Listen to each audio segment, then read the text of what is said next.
Ayubowan and Vanakkam. Welcome to a short presentation on Sri Lanka.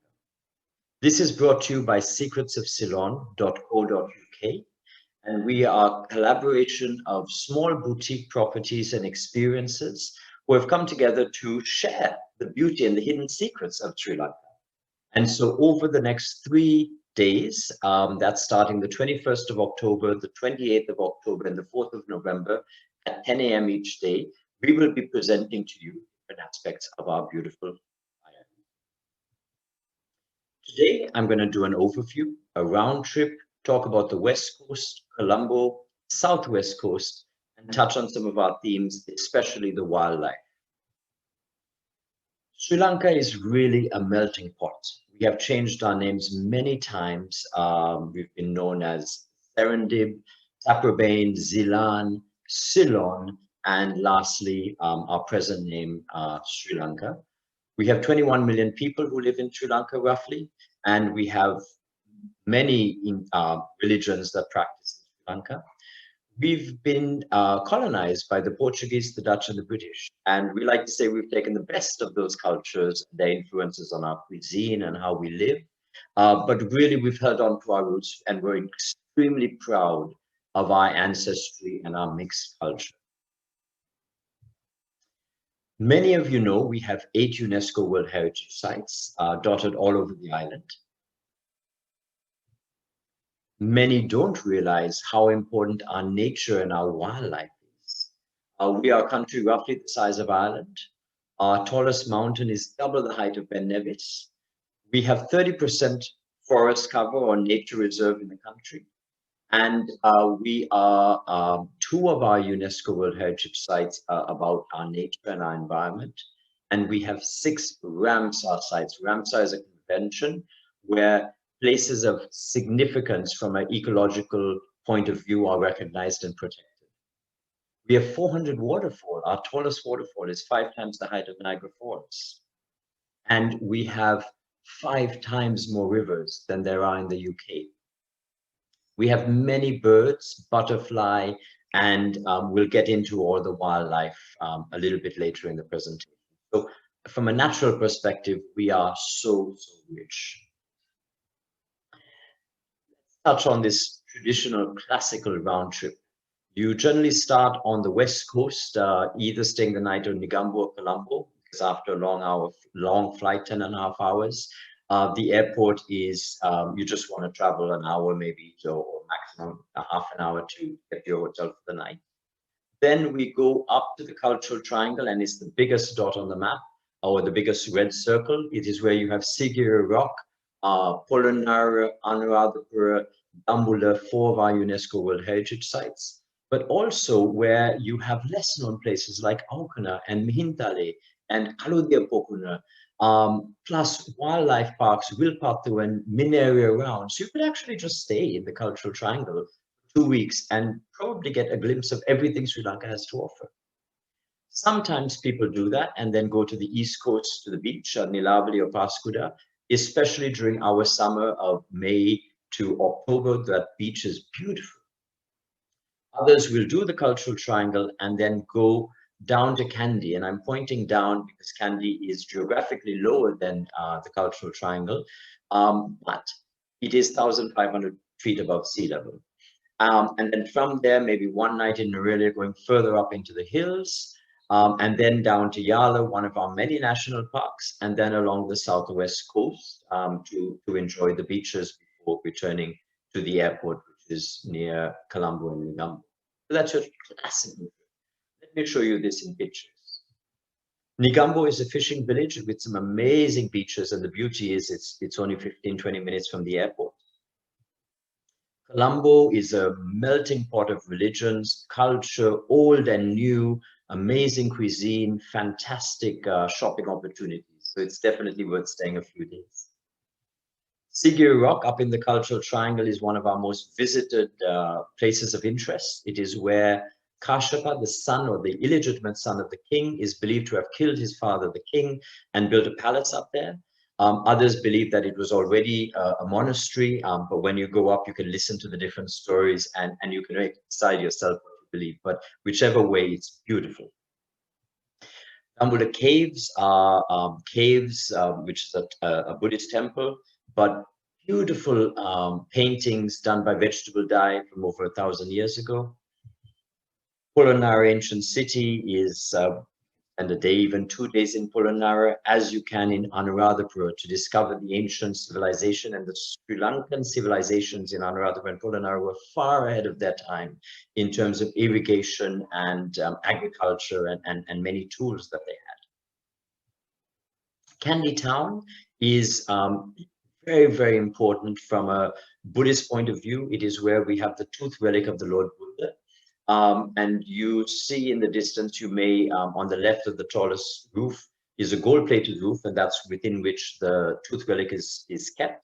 And it is exposed once a year across the streets of Kandy in a beautiful procession and pageant called the Essela Perahera, or the Kandy Perahera. Going further up into the hills, you have the tea plantations, you have the waterfalls, beautiful scenery, lots of bird life, lots of animal life, and spectacular scenes and views.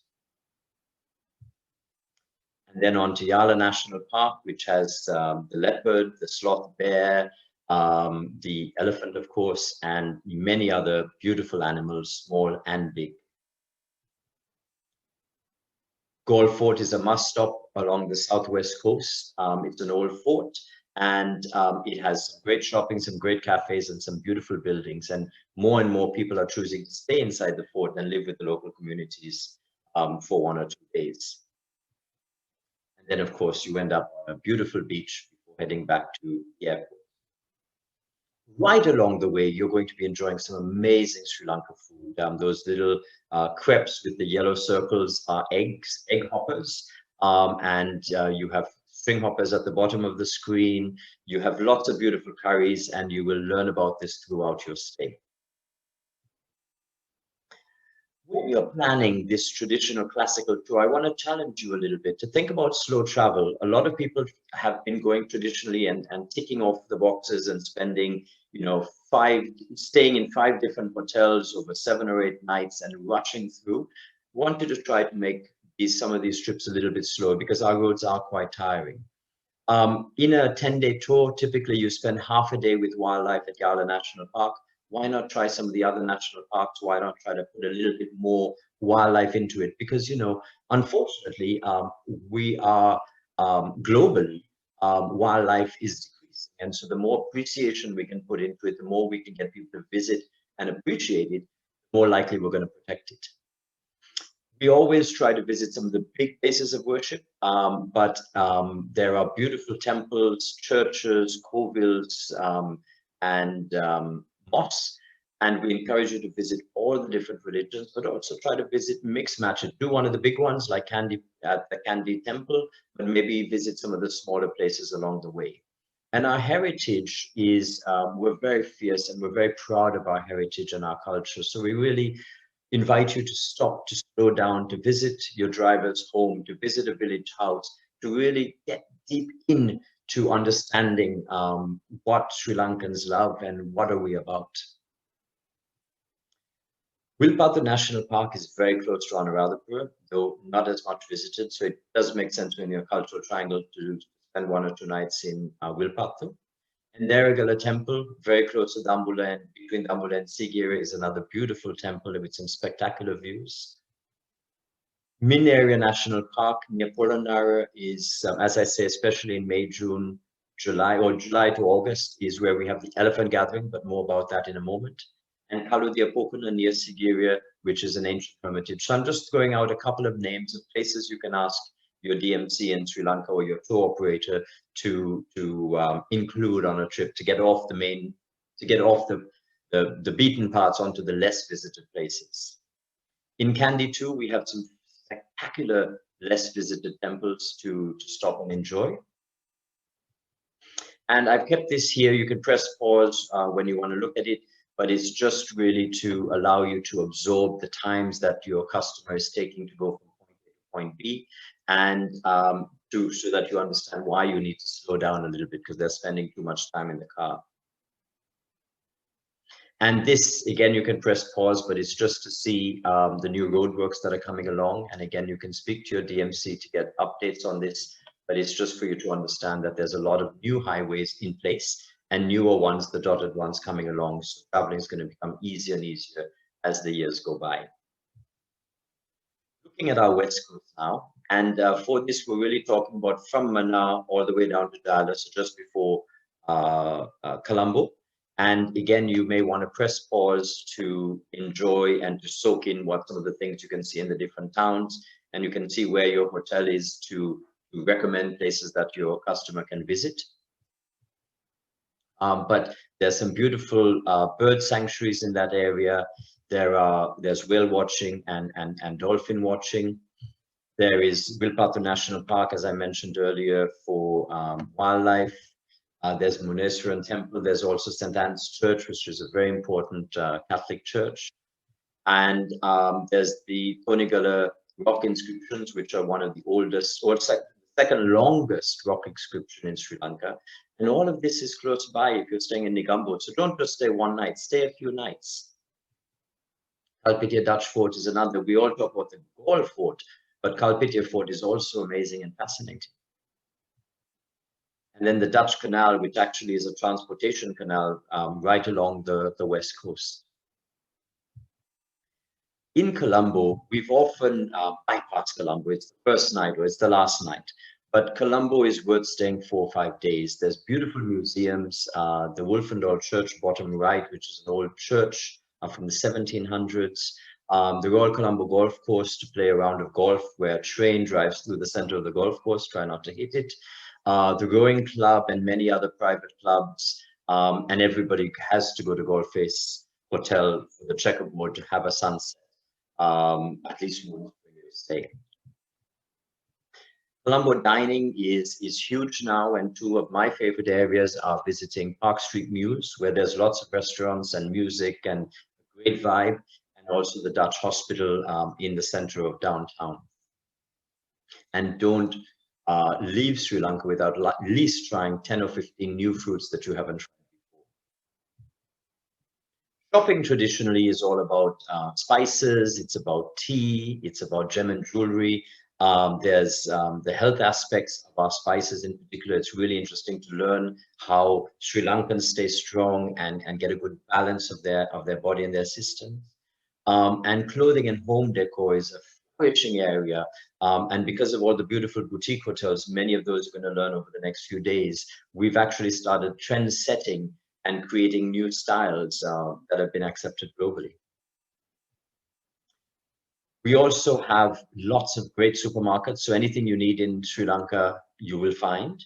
But also we have some new shopping malls coming up. The One Golf Face, which is part of the Shangri-La Hotel in Colombo, is amazing. And we have a new shopping complex being developed by Cinnamon Life. So lots of excitement in the shopping area. And now let's look at our traditional southwest coast of beaches. And so we have the southwest, which is everything from Mount Lavinia, which is just 10 or 15 minutes from Colombo, all the way down to Hikadur, just before Galle. We have the southern belt, which is Galle, Unawatana, and all the way down to Tangol, just before Yala National Park. And there's so many, just because you're going on a beach holiday and spending 7 days on the beach, the beauty is in 27 minutes, you could be at Richmond Castle. Within 15 minutes, you could be at Lunuganga, Jeffrey Bauer's country home, which is beautiful, or Brief Gardens to visit and see how the architecture has developed over the years and learn about our flora and fauna. You also have waterfalls. The closest one from Benthater is just an hour's drive away. And Galle Fort is a must visit because of the old buildings, the amazing shopping, and the cafe culture around there.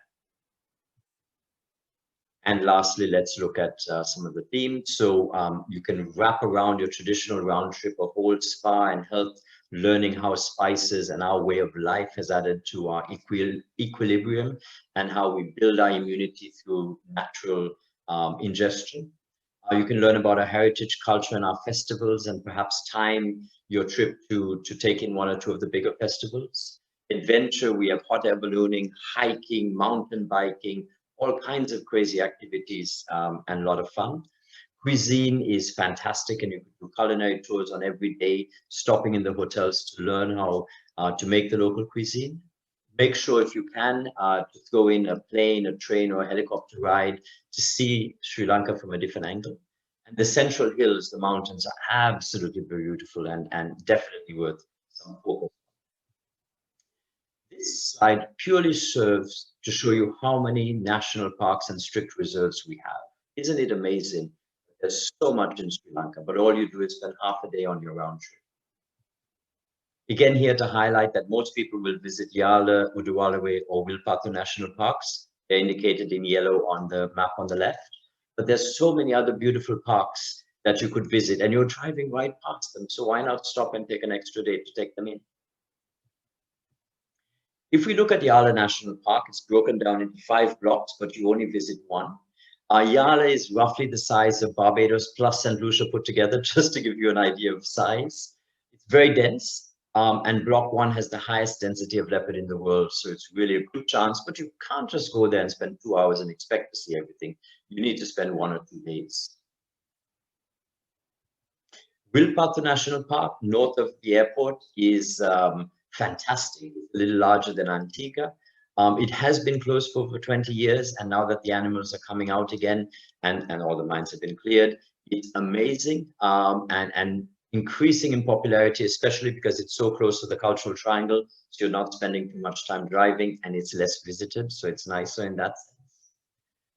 And then Uduwalawe National Park, which has, again, a very different landscape. It's very tall grass, more like the African plain, so you're greater chance to see elephant, but there's also a lot of beautiful animals to be found in Uduwalawe. And as I mentioned before, the elephant gathering, which is where you can see sometimes 100, 150 elephants in a herd. This is a concept established by Gehan De Silva Wijarata, who is a friend and used to run Jetwing Eco, or was a director there. He has come up with this idea that we can see the blue whale, the sperm whale, the leopard, the elephant, and the sloth bear, so our big 5. So we invite you to make sure that when you're doing your next itinerary, you give your guests a chance to see our big 5. So I want to thank you. I'm the former director of the Sri Lanka Tourist Board here in the UK. I live here, and while I represent some hotels, I'm very happy to talk to you about anything to do with Sri Lanka, so don't hesitate to call me or drop me an email. So Ayubowan and Vanakkam. And if you do not know the meaning of Ayubowan means may you be blessed with long life. And that is our greeting to you, to thank you for all the hard work you've done in the past promoting Sri Lanka.